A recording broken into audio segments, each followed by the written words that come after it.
Welcome, everyone, to Scheller Lunchtime Live, a live stream series hosted by the Georgia Tech Scheller College of Business. My name is Lindsay Kane, and I'm the Associate Director of Client Relationships for non-degree executive education programs. On select Fridays at 12 p.m. Eastern, you'll have the chance to hear from Scheller faculty, student, and alumni speakers as they discuss relevant topics for the tech-driven digital age. At Scheller, we're proud to offer undergraduate, MBA, and PhD programs, along with open enrollment and custom executive education programs. It's my pleasure to introduce Dr. Eric Overby, the Catherine and Edward Wallen Professor of Information Technology Management. Eric joined the Scheller College of Business in 2007 after completing his PhD at Emory University. His research has appeared in academic journals such as Management Science, Information Systems Research, MIS Quarterly, among many others. His research has received awards from scholarly organizations such as Informs and the Academy of Management, and he has received numerous teaching awards, including Georgia Tech's university-wide Junior Faculty Teaching Excellence Award in 2011, where he was the first Scheller College faculty member to receive this award since 1993. Eric's research is motivated by a central observation. Activities and processes that have traditionally been conducted in physical environments are shifting to electronic ones. His research seeks to explain why some activities and processes are more suitable for migration to electronic environments than others, and he explores the implications of physical to electronic shifts in contexts such as the used car market, consumer lending, medical records, and the news media. Today, Eric will present a structured method for analyzing an emerging technology, including its potential impact, the challenges faced, and how those challenges might be overcome.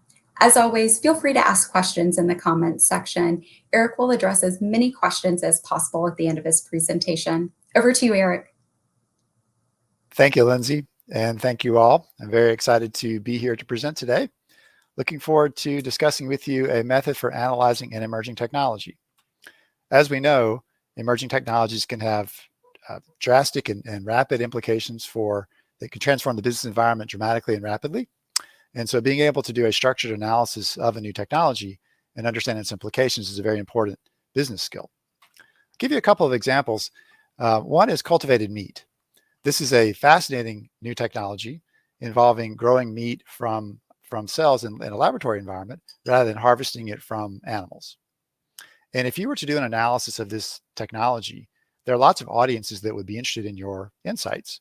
That could range from major meat companies to cattle ranches and others. Different example would be self-driving cars, another fascinating technology. And if you did your analysis of those, again, lots of implications for businesses. The audience for that analysis that you did could range from automotive manufacturers who build the cars, as well as ride-sharing services that provide rides to riders. And another example, which I will use as the running example for the illustration of the method, is 3D printed houses.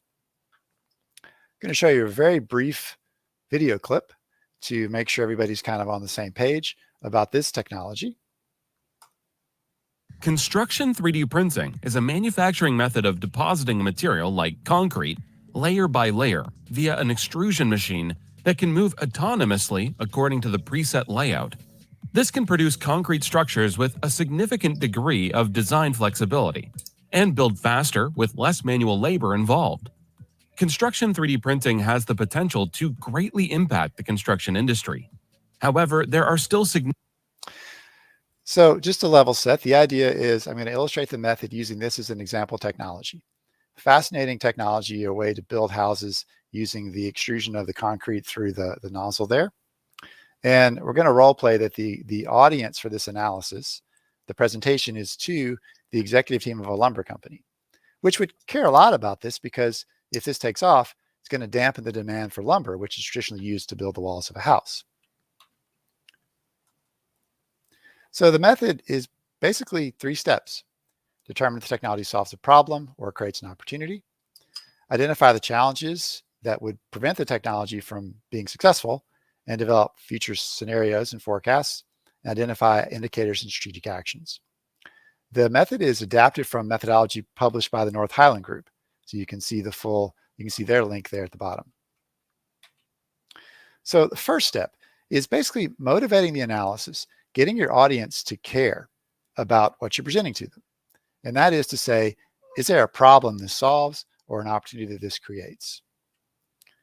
So for example, with 3D printed houses, you could clarify the problem in a couple of ways. One would be to say, hey, traditional construction is expensive and it's slow. So if we can build houses more cheaply and quicker, then that would be a wonderful thing. There's also an angle of an opportunity.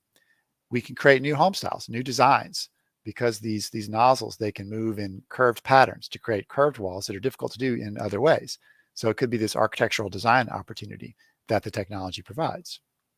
So the critical step there to sort of understand, help your audience understand why they should care about this. And a component of this is to actually quantify that. So it's one thing for me to say, traditional construction of houses is expensive, and this new technology of 3D printing could make it cheaper. But it's better if I can actually give you a sense of magnitude. So for example, I might say a 350-foot traditional tiny home costs $25,000 to build. But if we 3D printed it, because of the automation that allows us to use, then that same house could be produced for $5,000 or $10,000. So now I've gone beyond, hand wavy, this could be cheaper, to a much more concrete, pardon the pun, example of how much cheaper it could be. So this first step is critical.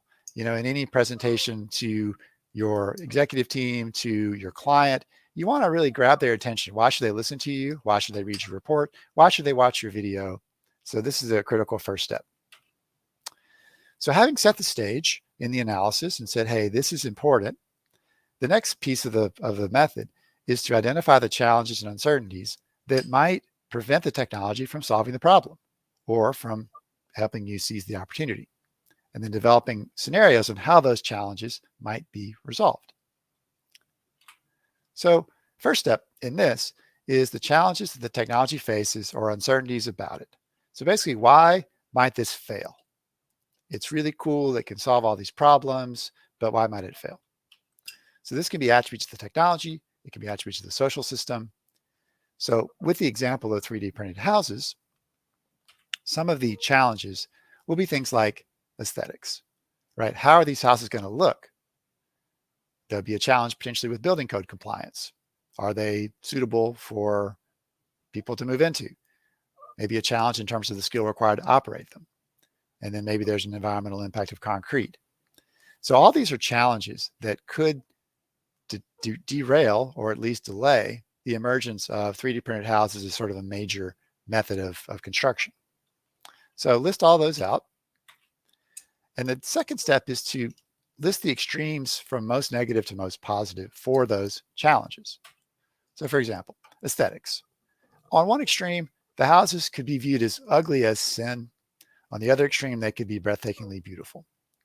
And the outcome will be somewhere along that continuum, but it's useful to plot the extremes. The other challenge is same sort of approach.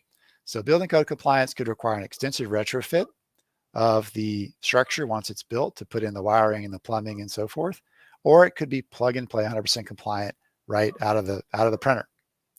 And similarly, operator skill could be very intensive, require a PhD to operate the machinery to use to build the house, or it could be minimal skill required, etc. So having now listed out the challenges and the extremes on them, I'm now going to go through a simple process to generate some future scenarios about how these challenges might be resolved or not. So the first step in the method is I'm going to create a continuum for one of the challenges, in this case, aesthetics. And again, it can go ugly as sin over to beautiful. There's a range of outcomes here. And I can select my time horizon. Let's say I'm going to do it for the next 3 years, 3-year time horizon. And I'm going to say, what do I think is most likely for this challenge / uncertainty? And I'm going to put it there with the check mark. I'm going to say, they're going to be sort of ugly, but not that ugly, kind of in the middle, a little to the left. The next thing I want to do is think about what I want to happen from the perspective of my audience, the board that I'm presenting to, for example. And in this case, I actually want these houses to be pretty ugly, because my audience, again, is the lumber company.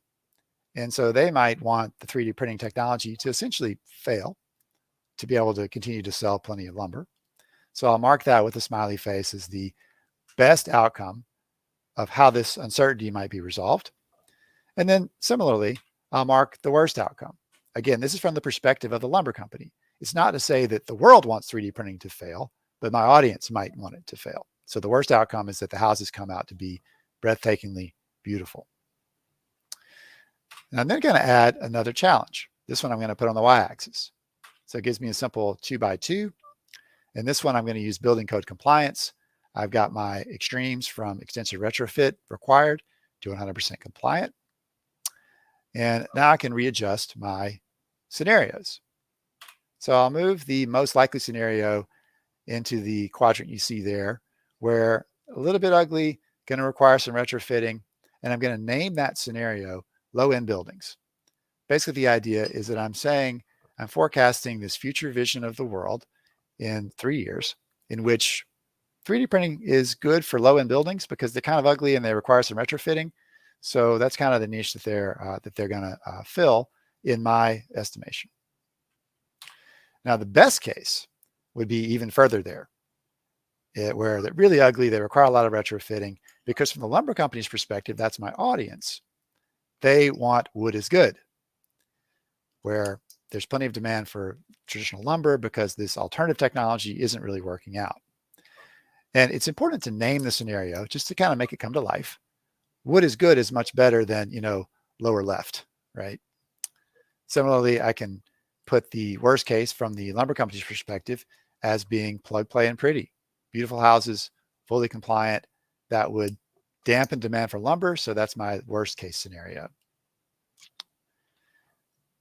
Now, you can add nuance here. The 2x2 is pretty limiting. It works well to show the method. I can add, so I can start off with my 2x2, and my most preferred scenario, the best, is low aesthetics, low compliance. I can add a third challenge, which I can represent in this three-dimensional space of operator skill. And they're all continuums here from the one extreme to the other.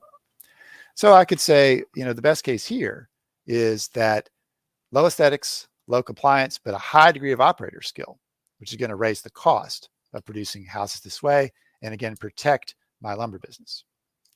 And you could have a fourth challenge, a fifth challenge. Obviously, you can't draw those, but basically the idea is you're looking at the way all these challenges might be resolved. And at any point in that multidimensional space, you have a scenario. And now the idea is to provide kind of a rich picture of those scenarios. Like, how do they come to be? What are the key developments, the key actions that lead us to these most likely, these best, these worst scenarios? So I'll start off there with the most likely. So I'm saying, I think the houses are going to be a little ugly, require some retrofitting, but I want to enrich that story. I want to paint a better picture. And so a key tip is to put yourself in the future. So I'll put myself in the year 2024 and look back and tell the story as though it's already happened, because that allows me to get to a high level of detail, gets me to think about cause and effect and how things string together, makes a very compelling narrative, a very compelling scenario.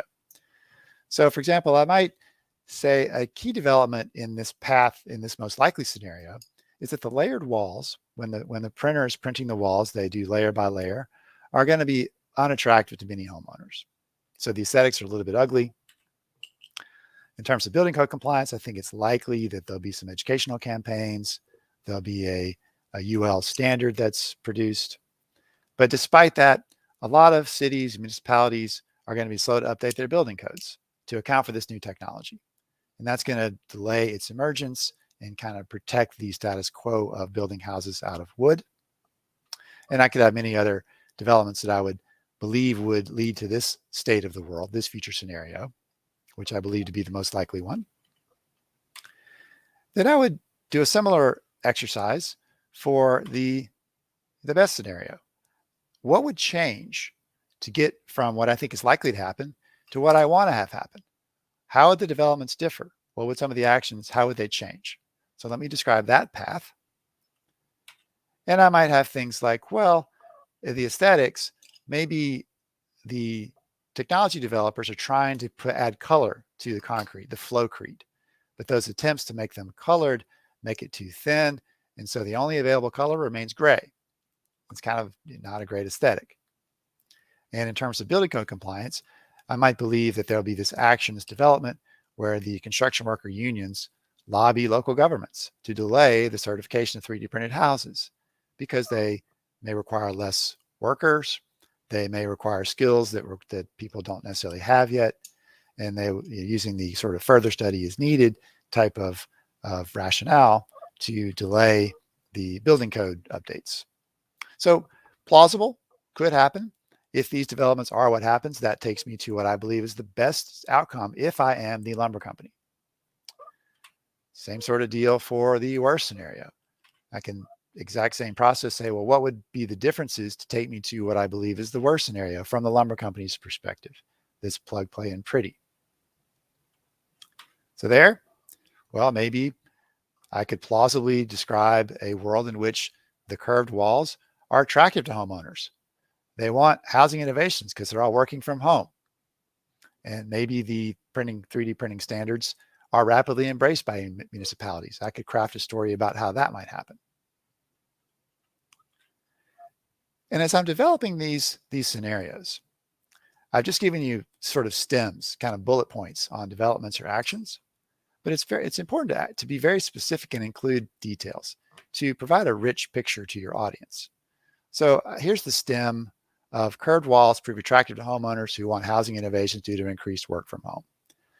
Great, plausible, fine, but I can do a lot better than that and really paint a better picture with something like this. And this is, again, using the tip of setting myself in the future and relaying back. So I could say, hey, here's the scenario. Year 2024, neighborhood of 3D printed houses completed in Austin, Texas. The developers used 3 different styles, and that's common in developments, right? 3 different styles. One had several curved walls, that particular design. And despite that there's similar houses in terms of square footage, number of rooms, etc., the curved houses sell them for 10% more. Very clear empirical evidence that people like the uniqueness of the design. So, of course, this hasn't happened yet, but I can describe it as though it has, and I can paint this pretty rich picture, this pretty compelling story of, hey, this is what happened.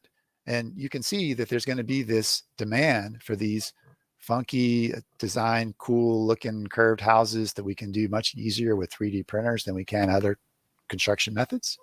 And here's how it went down. So that level of detail and specificity really, again, grabs the audience. It paints a picture. It tells a story that draws them in, says, that's plausible. Tell me more. You've really got me. Now, the third step is the kind of, all right, so what? I can tell you this fascinating story about different versions of the future, likely, best, worst. You may be spellbound, but what's the point? Well, this is where the indicators and strategic actions comes into play. Because if you think about these forecasts, these visions of the future that combine how the challenges are going to be resolved, how would you judge the value of one of those? Well, a common answer is you judge them by whether they're accurate. Did you get it right? Well, that misses the point, because if that's the measure of value, you have no idea if the forecast they give you is valuable until like 5 years later. And by that point, you're not going to care. I'm not going to say, hey, remember I told you 5 years ago this is the way it was going to be. Aren't I smart and cool? Nobody cares. So the purpose of this, the forecast is valuable if it helps you identify present day actions that can shape the future. So I get these pictures of the future and I can say, well, gosh, I want this one to happen and not that one. That clarifies in my mind what I've got to do now strategically to make the best scenario likely to come to pass and the worst scenario unlikely to come to pass. So if the scenario gives you that, then it's valuable. That's the purpose, not to predict the future for its own sake. So the 2 pieces there, one is indicators. So I've got these different visions of the future, these scenarios, these forecasts. How can I see which one is actually coming to pass? So in the 3D printed house example, I could have indicators like how people react to the houses. How do they look? Are they getting more beautiful? Are there standards that are developed to permit building code compliance? Actions. What can I do? What can I do now to make the best scenario that I've outlined more likely, make the worst scenario less likely, or at least hedge against the worst scenario?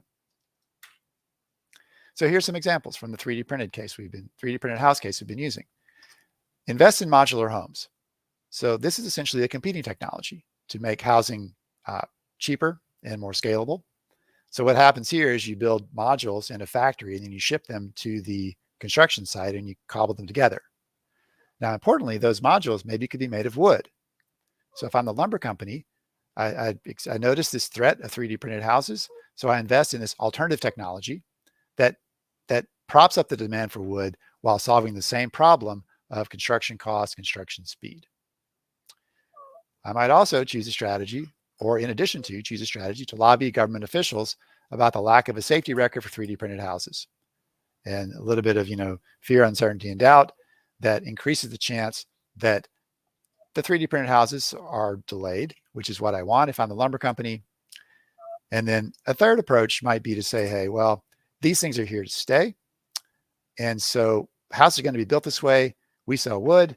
Let's come up with some products that complement 3D printed houses, some wood products that complement 3D printed houses as a hedge. Even if the worst scenario comes to pass, we still have a business that we can pursue. So the overall method, 3 steps, applicable to, we just went through how to do it with 3D printed houses, but could have done the same thing with cultivated meat. What are the challenges? How are they going to be resolved? What are the future scenarios look like? How can we make the one we want to have happen? You could do it with driverless cars. You could do it with some aspect of the metaverse. Pick your technology. The method is quite flexible and usable across different topics. So thank you very much. I will turn it over back to Lindsay now. Thanks so much, Eric. It's always so interesting to me, thinking through these scenarios, companies that come to mind, obviously I do a lot of online shopping now. I'm not going out as much, and thinking back to, for instance, Sears, brick and mortar, they wanted to stay brick and mortar, and now they're being passed. You have the Amazons of the world where you can get anything, where at Sears you could buy a house, you could buy a horse or something like that back in the day. So did companies like Sears, did they go through this process? Do you think, I don't know if you know or not, but did they go through this process and then they were just like, thanks for the feedback, but we'll move forward? Or what happened there? It's a good question. I expect they went through something similar to this. I wouldn't expect they were completely blindsided.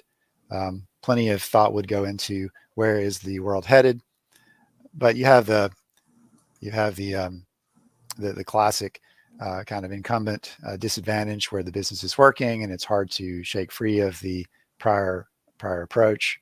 So I think that's probably what happened, maybe more so than complete ignorance of the way the winds were blowing. And at what point during this analysis do you introduce cost as a factor, or being a factor? So you come up with it, you look at the technology, you say, hey, this could solve some massive problems. And one of the challenges that might prevent that from working out could be cost, to your point, that it could be that if you think about, say, cultivated meat, which we touched on a little bit, right now that's very expensive. And so for that to work out and solve the problems around animal treatment or world hunger or what have you, the cost needs to come down. So that could be a place where that's incorporated.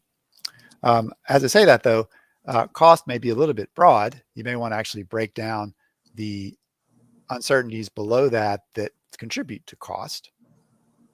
But that would be one place where you would consider the cost. Well, thank you again, Eric. Really appreciate your time today. Our next Scheller Lunchtime Live session is Friday, March 25th at 12 p.m. Eastern, featuring Scheller College of Business Executive MBA alumnus, Dr. Kofi Smith. You can register for this event and learn more about future Scheller Lunchtime Live sessions by following the Georgia Tech Scheller College of Business on LinkedIn. A recording of this session and future sessions will be available on our LinkedIn and YouTube pages as well. Thank you all for joining.